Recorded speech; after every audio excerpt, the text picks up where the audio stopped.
Bonjour, tu cherches d'autres destinations au soleil que la Floride pour passer l'hiver et tu veux faire différent? Alors j'ai 5 bonnes suggestions pour toi. Je suis Nathalie Gemme, conférencière et créatrice de contenu du plus important TikTok au Québec dédié aux voyages qui s'appelle Nathalie on the go. Je suis une réelle passionnée des voyages, j'ai visité plus d'une 40aine de pays. Je vous partage aujourd'hui comme ambassadrice de Sonomade mes coups de cœur d'endroits dont j'ai fait l'expérience. J'espère vraiment vous inspirer d'endroits différents de la Floride tout en choisissant des destinations sécuritaires. Première destination, le Panama. Alors, pourquoi j'adore le Panama? Premièrement, parce qu'il fait toujours beau et deuxièmement, les plages sont magnifiques. C'est aussi un des pays où la biodiversité est vraiment incroyable. Il y a beaucoup d'étrangers qui s'y installent. Pourquoi? Bien, premièrement, parce qu'il y a une stabilité politique, il y a aussi une sécurité et les infrastructures sont modernes. Selon le magazine Forbes, on dit que le Panama est classé numéro 3 au niveau des endroits où il est bon de prendre sa retraite, derrière le Portugal et le Mexique. Il y a aussi le visa pensionado, en particulier, qui s'adresse vraiment aux retraités et qui va les attirer en les incitant à venir grâce à des avantages comme la réduction d'impôts.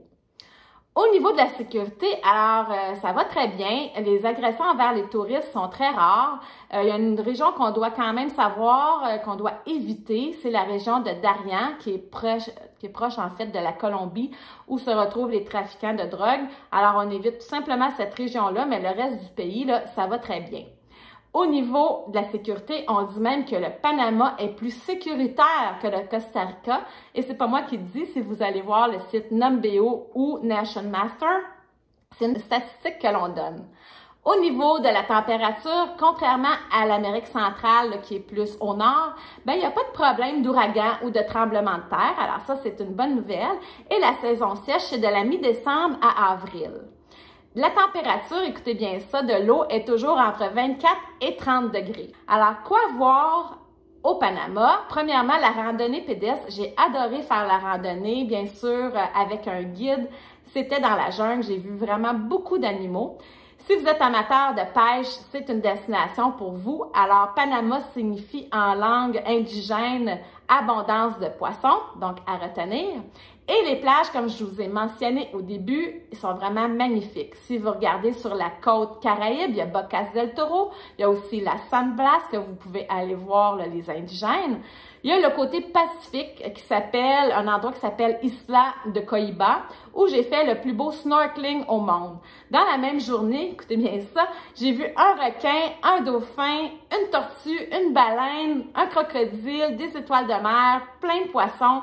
C'était vraiment incroyable, c'était très sauvage. Alors, on dit qu'avec un budget de 125 $ par jour, par personne, vous allez bien vous en sortir. C'est 10% moins cher que le Costa Rica. Donc, avec des paysages et une expérience similaire au Costa Rica, moi, je vous conseille vraiment le Panama. L'Argentine. Alors, pourquoi l'Argentine? Alors, si vous êtes amateur de viande, c'est vraiment votre pays de rêve, le pays où on mange la meilleure viande au monde et en plus, on peut l'accompagner d'un super bon vin. Il y a la culture des gauchos, les cowboys, les plus belles chutes au monde qui s'appellent les chutes d'Iguazú. On peut danser le tango et il y a aussi les couleurs. Les couleurs étaient vraiment magnifiques, ça m'a vraiment frappé, comme par exemple les montagnes des Andes, les rochers rouges, la montagne aux 14 couleurs, c'est vraiment impressionnant.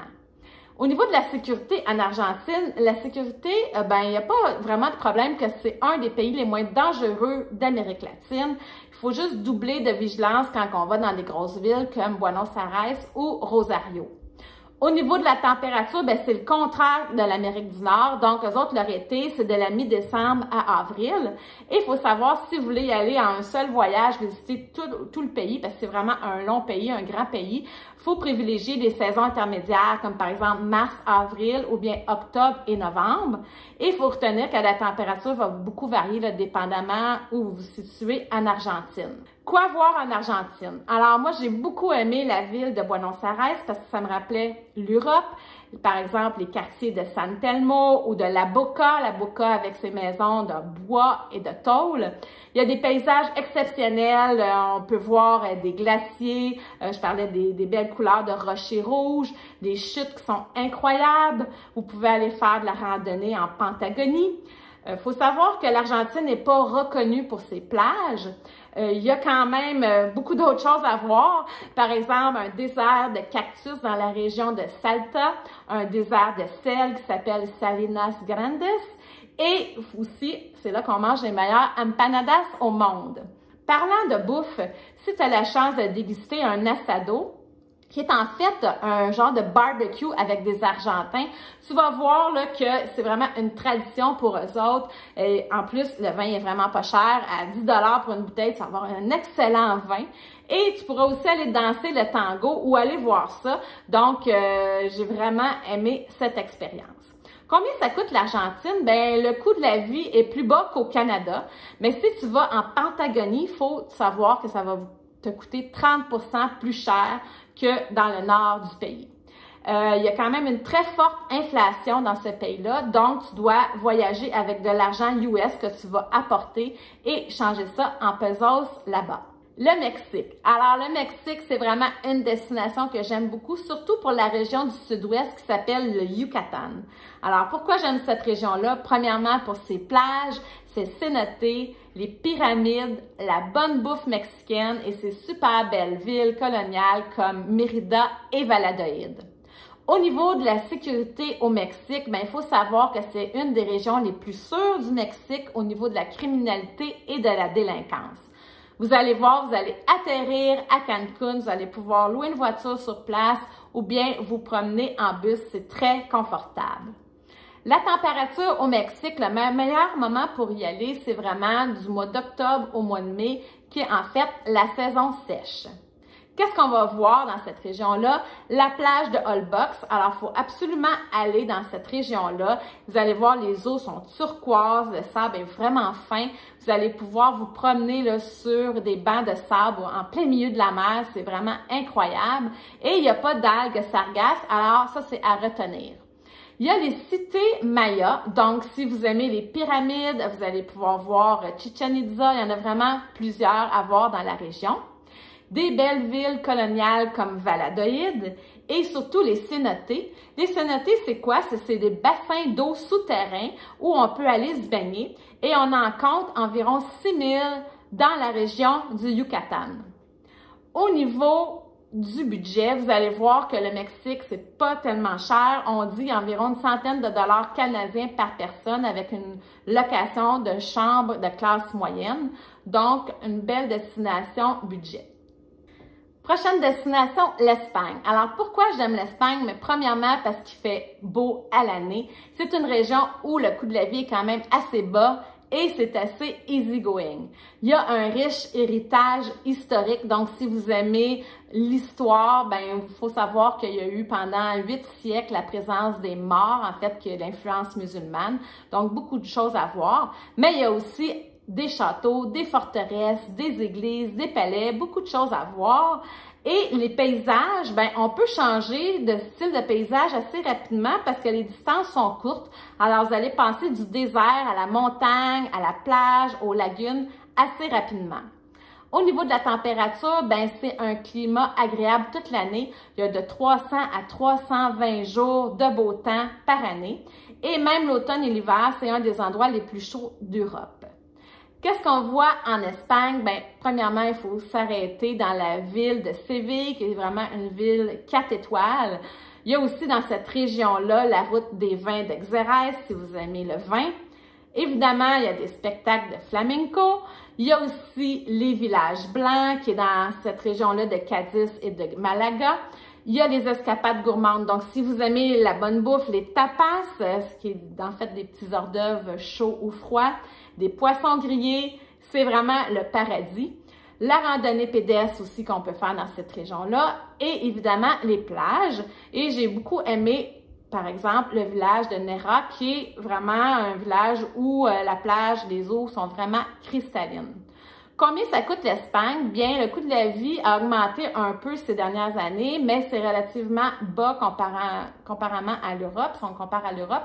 Donc, si vous voyagez dans une petite ville tranquille, là, vous pouvez vous en sortir et vivre avec environ 1800-1900 $ par mois. L'Arizona. Alors, pourquoi l'Arizona? Premièrement, c'est un endroit coup de cœur pour moi pour la randonnée, mais si vous êtes un amateur de golf, vous allez adorer cet endroit-là aux États-Unis parce que c'est le paradis des golfeurs, sans oublier, bien entendu, le Grand Canyon et la route 66. Au niveau de la sécurité en Arizona, ben ça va. Les crimes les plus fréquemment signalés sont les voies de fait et le vol de véhicules, mais c'est similaire là, à la Floride. Et oui, le meilleur moment pour aller dans cette région, c'est l'automne ou le printemps pour éviter les foules et la chaleur. Au niveau justement de la température en Arizona, le climat de l'Arizona est beaucoup plus sec que la Floride, alors ça, c'est une bonne nouvelle. Quoi voir en Arizona? Bien, premièrement, comme je l'ai dit, c'est l'État où le golf est numéro 1 aux États-Unis. Alors, si vous aimez golfer, vous allez voir la qualité des parcours, c'est vraiment incroyable. Tu joues en voyant des palmiers, des cactus, tu vas voir aussi les montagnes. Alors, vraiment à mettre sur votre liste. Il y a dans la ville de Phoenix, à Scottsdale, le jardin botanique de Desert Botanical Garden que j'ai vraiment aimé, où c'est un jardin de cactus à l'extérieur. L'Arizona est aussi fait pour les road trips, la route 66 qui s'étend de Chicago à Los Angeles et qui y a une section qui est en Arizona et c'est la plus belle et la plus célèbre. Donc, dans cette portion-là, l'ambiance des années 50-60 est vraiment à son meilleur. Et il y a aussi le Grand Canyon et plusieurs parcs nationaux que vous allez pouvoir visiter avec des splendeurs de couleur rouge-feu, donc à retenir. Et pour les amateurs de bonne bouffe, bien, à Phoenix, vous allez bien manger la cuisine mexicaine et la cuisine du sud-ouest américain. Au niveau du budget en Arizona, ben, il faut savoir que c'est similaire à la Floride. Donc, si vous avez des questions, n'hésitez pas à les mettre dans les commentaires. Et si vous avez aimé la vidéo, n'oubliez pas le petit pouce en l'air. Et si tu souhaites encore plus de trucs et d'inspiration au voyage, n'oublie pas de t'abonner à la chaîne Saut Nomade. Bon voyage!